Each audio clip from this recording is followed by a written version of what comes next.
मन्नत सीरियल में अब कहानी लेने वाली है एक ऐसा मोड़ जिसकी किसी ने कल्पना भी नहीं की होगी। विक्रांत की पार्टी में सब कुछ खुशियों से भरा नजर आ रहा है। हर तरफ हंसी खुशी, रोशनी और संगीत की गूंज है। मन्नत सजी धजी खड़ी है। उसके चेहरे पर मुस्कान है, लेकिन दिल के अंदर एक अजीब सी बेचैनी भी। वहीं दूसरी ओर विक्रांत अपने दोस्तों और परिवार के साथ हंसी मजाक में लगा हुआ है। वह एकदम आत्मविश्वास से भरे अंदाज में कह रहा है, जब मेरा भाई शादी करेगा ना, तो मैं उसके मनपसंद खाने में सबसे पहले हिस्सा लूंगा, वरना तो मैं उसे छोड़ूंगा नहीं। सब हंस पड़ते हैं। मन्नत भी हंसती है, लेकिन उसी हंसी के पीछे छिपा होता है उसका बढ़ता हुआ शक। धीरे धीरे उसके मन में कुछ सवाल उठने लगते हैं। क्या धैर्य, जो हमेशा हर मौके पर उसकी रक्षा करता है, जो हर दुख सुख में उसके साथ खड़ा रहता है, वो सिर्फ एक अच्छा इंसान है या उसके रिश्ते की जड़ें कुछ और गहरी हैं? वह सोचने लगती है, कोई इतना परवाह कैसे कर सकता है? इतनी समझ, इतनी संवेदना कैसे किसी में हो सकती है? उसके दिल में बार बार वही सवाल गूंजता है, कहीं ये मेरा खोया हुआ भाई तो नहीं? उधर धैर्य के मन में भी एक गहरी उलझन है। जब से गणपति जी के सामने नीतू ने वो शब्द कहे थे, तब से उसका दिल कुछ अजीब महसूस कर रहा है। नीतू ने कहा था, भगवान जी, अगर मन्नत को उसका असली भाई मिल जाए तो उसकी जिंदगी संवर जाएगी। और वो शब्द धैर्य के कानों में अब तक गूंज रहे हैं। वो खुद से सवाल करता है, क्या मैं वही भाई हूं?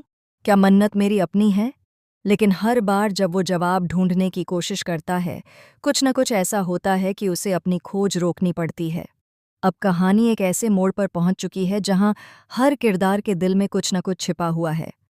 विक्रांत की इस पार्टी के पीछे भी एक रहस्य है।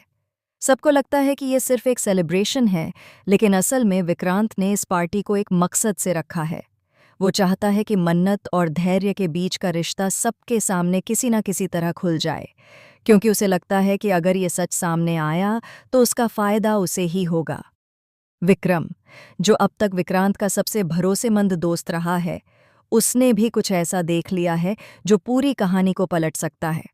उसने धैर्य के कमरे में एक पुराना लॉकेट देखा, जिसमें एक अधजली फोटो थी। उस फोटो में मन्नत और एक छोटा बच्चा था, जो हूबहू धैर्य जैसा दिखता था। विक्रम ने वो लॉकेट चुपचाप अपने पास रख लिया, लेकिन उसकी आंखों में अब सवाल थे। क्या धैर्य वही बच्चा है जो सालों पहले लापता हुआ था?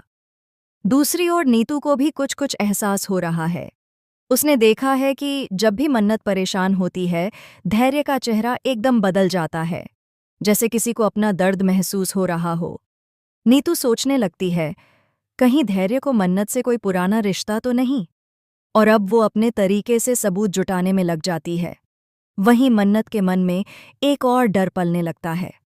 उसे बार बार लगता है कि कोई उसके पीछे नजर रख रहा है। पार्टी के दौरान उसने कई बार एक अनजान साया महसूस किया, जैसे कोई उसे देख रहा हो, उसके हर कदम पर नजर रख रहा हो। जब उसने पीछे मुड़कर देखा तो कोई नहीं था, लेकिन दिल की धड़कनें बढ़ती जा रही थीं। और फिर आता है वो पल जो कहानी को हिला देता है। पार्टी खत्म होने के बाद मन्नत जब गार्डन में अकेली टहल रही होती है, तभी अचानक हवा के झोंके के साथ उसके पास एक पुराना खत गिरता है। उस खत पर लिखा होता है, अगर सच्चाई जाननी है तो पुराने मंदिर के पीछे वाले कमरे में आना, जहां बचपन की हर याद दबी है। मन्नत उस खत को पढ़कर सन्न रह जाती है। उसके हाथ कांपने लगते हैं, आंखों में डर और उम्मीद दोनों झलकते हैं। अगले दिन वो छिपकर मंदिर जाती है। वहां पहुंचते ही उसे चारों ओर शांति नजर आती है, बस हवा में कुछ अजीब सी बेचैनी है। जब वो मंदिर के पीछे वाले कमरे में जाती है, तो वहां उसे एक पुराना बॉक्स मिलता है। बॉक्स में कुछ पुरानी तस्वीरें, एक टूटी हुई चूड़ी और एक पहचान पत्र होता है, जिसमें लिखा होता है, धैर्य मेहरा, लापता बालक। मन्नत की सांसें थम जाती हैं। उसे यकीन नहीं होता कि ये वही धैर्य है जो आज उसके साथ हर वक्त रहता है। उसकी आंखों में आंसू आ जाते हैं, यादें ताज़ा हो जाती हैं। बचपन के वो दिन जब वो अपने भाई के साथ खेलती थी, और एक दिन अचानक वो गायब हो गया था। वो रोते हुए कहती है, तो ये सच्चाई थी, यही रिश्ता था जो मैं महसूस कर रही थी। पर तभी पीछे से एक आवाज़ आती है, तुम्हें ये सब जानना नहीं चाहिए था मन्नत। वो पलटकर देखती है। सामने खड़ा है विक्रांत। उसके चेहरे पर एक ठंडी मुस्कान है। वो कहता है, अब जब सच जान ही गई हो तो रहस्य अधूरा नहीं रहेगा। तुम्हें भी उसी रास्ते पर जाना होगा जिस पर तुम्हारे भाई को भेजा गया था। मन्नत हैरान रह जाती है। उसी वक्त धैर्य वहां पहुंचता है। वो चिल्लाकर कहता है, विक्रांत, अगर उसे कुछ हुआ तो मैं तुम्हें नहीं छोड़ूंगा। विक्रांत हंसते हुए कहता है, तो अब भाई बहन का प्यार देखने का वक्त आ गया है। दोनों के बीच जोरदार झड़प होती है। कमरे के अंदर आग लग जाती है, पुरानी तस्वीरें जलने लगती हैं। मन्नत डर के मारे धैर्य को पुकारती है। धैर्य उसे आग से बाहर निकालता है, लेकिन खुद घायल हो जाता है। बाहर आते ही मन्नत उसे गले लगाकर रोने लगती है। कहती है, तुम ही हो ना मेरे भाई? धैर्य मुश्किल से मुस्कुराते हुए कहता है, हाँ दीदी, मैं ही हूं, लेकिन अब बहुत देर हो चुकी है। तभी वहां पुलिस पहुंच जाती है और विक्रांत को गिरफ्तार कर लेती है। लेकिन कहानी यहीं खत्म नहीं होती।